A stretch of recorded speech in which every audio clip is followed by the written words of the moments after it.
रात को जब मैं नहाने जाती हूँ तो अब दरवाज़ा पूरा बंद नहीं करती, बस एक छोटा सा गैप छोड़ देती हूँ। मुझे पता है वो हॉल में बैठा टीवी देखने का नाटक करता है, पर उसकी नज़र बाथरूम के दरवाजे पर रहती है। मैं अंदर साबुन लगाते वक्त ज़ोर ज़ोर से गुनगुनाती हूँ ताकि उसे पता चले मैं अंदर हूँ। कभी कभी जानबूझकर लाइट जलती छोड़ देती हूँ ताकि साया दीवार पर पड़े। हेलो दोस्तों, मेरा नाम है राधा। उम्र हो गई है पूरी 42 की, पर जब गांव से शहर आई थी ना, तब भी लोग पीछे पड़ जाते थे, आज भी पड़ते हैं।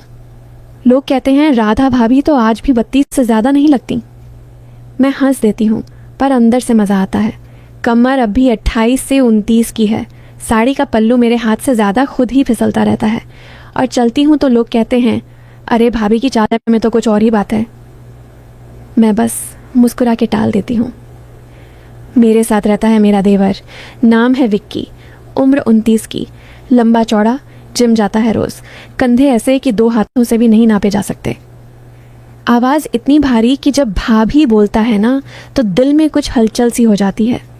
मैंने कभी सोचा भी नहीं था कि अपने देवर को इस नज़र से देखूंगी, पर पिछले 9-10 महीने जो कुछ घर में चल रहा है वो कोई सपने में भी नहीं सोच सकता। हम दोनों अकेले रहते हैं। मेरे पति यानी विक्की के बड़े भैया 3 साल पहले गुजर गए थे। एक्सीडेंट बताया था सबने। मैं विधवा हो गई, ससुर सासुर भी नहीं रहे, बस मैं और विक्की। एक ही मकान में 2 कमरे, एक किचन, एक ही छत। शुरू में तो सब नॉर्मल था, मैं भाभी वो देवर, पर धीरे धीरे पता नहीं कब बातें बदलने लगीं। सुबह उठती हूँ तो विक्की बिना बनियान के बालकनी में खड़ा सिगरेट पीता रहता है। पीठ पर पसीना चमकता है, मसल्स ऐसे उभरे रहते हैं जैसे अभी फट जाएंगे। मैं चाय लेके जाती हूँ तो वो मुड़ता है, आंखें मेरी साड़ी के पल्लू पर टिक जाती हैं। पहले तो मैं झेप जाती थी, अब जानबूझकर पल्लू थोड़ा और ढीला छोड़ देती हूँ। वो हंसता है और बोलता है, भाभी तुम दिन ब दिन और ख़तरनाक होती जा रही हो।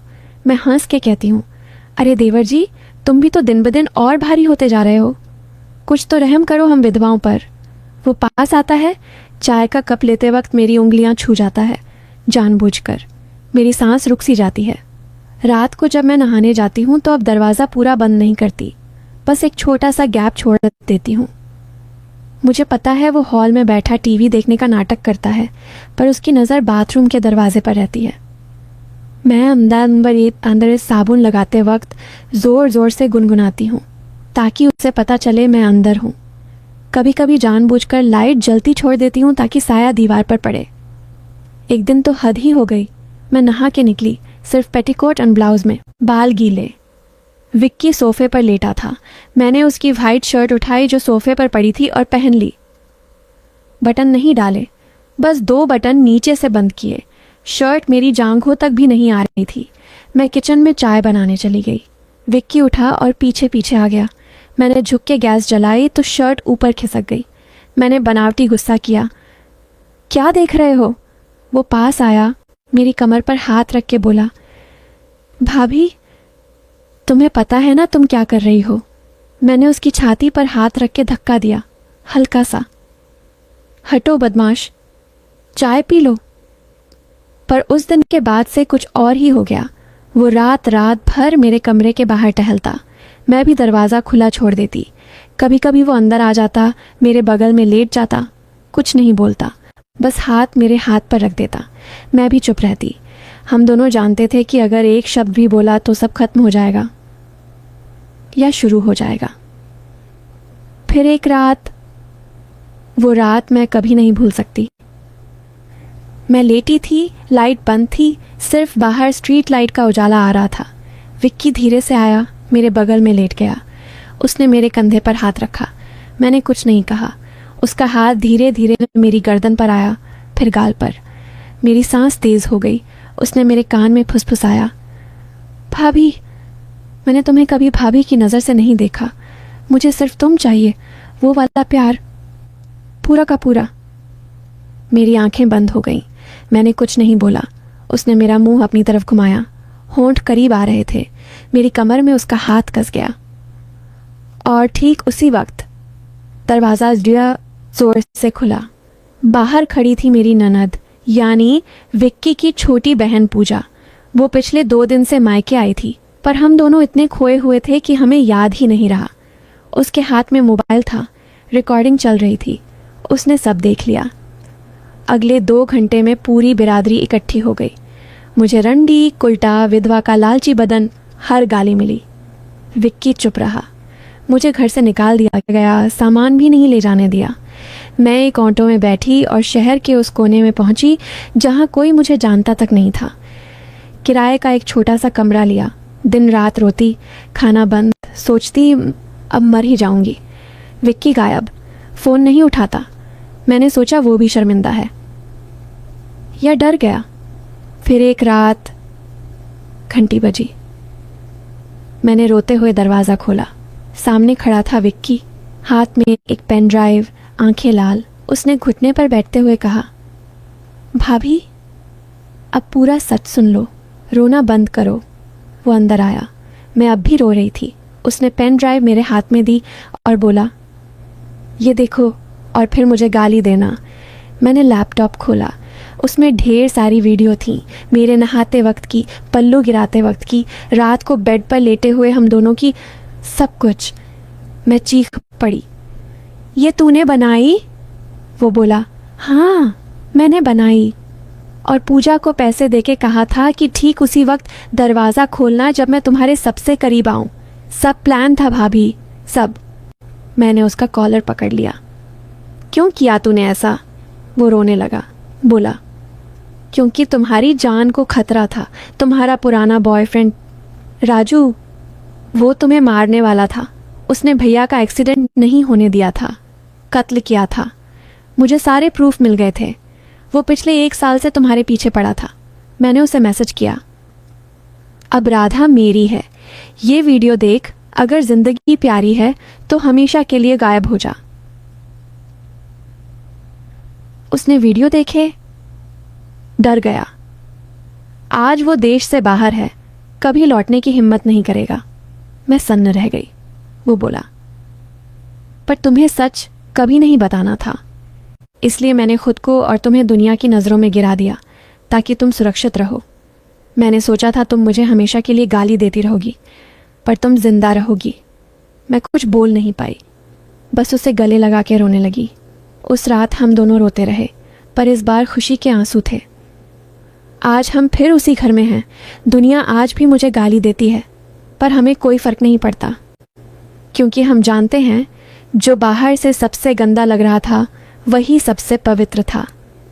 मैं कुछ बोल नहीं पाई, बस उसे गले लगा के रोने लगी। उस रात हम दोनों रोते रहे, पर इस बार खुशी के आंसू थे। फिर विक्की ने मेरे कानों में बहुत धीरे से कहा, भाभी एक आखिरी सच और बाकी है।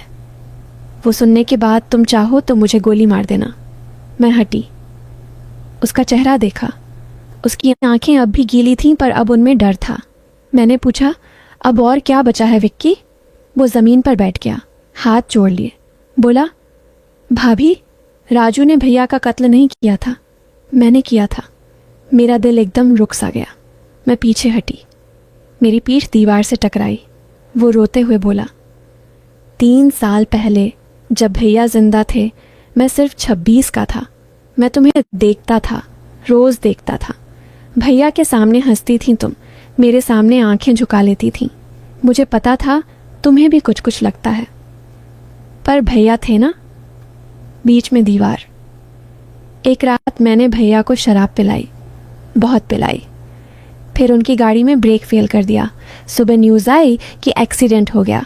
सबने कहा किस्मत, पर मैं जानता था मैंने किया ताकि तुम मेरी हो सको। मैं चीखी नहीं, बस खामोश हो गई। वो आगे बोला, राजू को मैंने ही फंसाया था। उसका तुमसे पुराना अफेयर था ना, मैंने उसी को इस्तेमाल किया। प्रूफ बनाए, धमकी दी, सब मेरे प्लान का हिस्सा था। पिछले 9 महीने जो फ्लर्टिंग, जो वीडियो, जो पूजा का आना, सब मैंने इसीलिए किया ताकि तुम मेरे साथ रहने को मजबूर हो जाओ। तुम्हें कभी कोई ख़तरा नहीं था भाभी, खैरा मैं था। मैंने तुम्हें अपने लिए आज़ाद करवाया, पहले भैया को मार के, फिर दुनिया से बदनाम करके। मैंने उसकी आंखों में देखा, अब उनमें पागलपन था। मैंने धीरे से पूछा, तो अब? वो खड़ा हुआ, मेरे करीब आया, बोला, अब तुम मेरी हो पूरी तरह। दुनिया भी मान चुकी है कि तुम मेरे साथ हो। अब पीछे मुड़ने की कोई राह नहीं।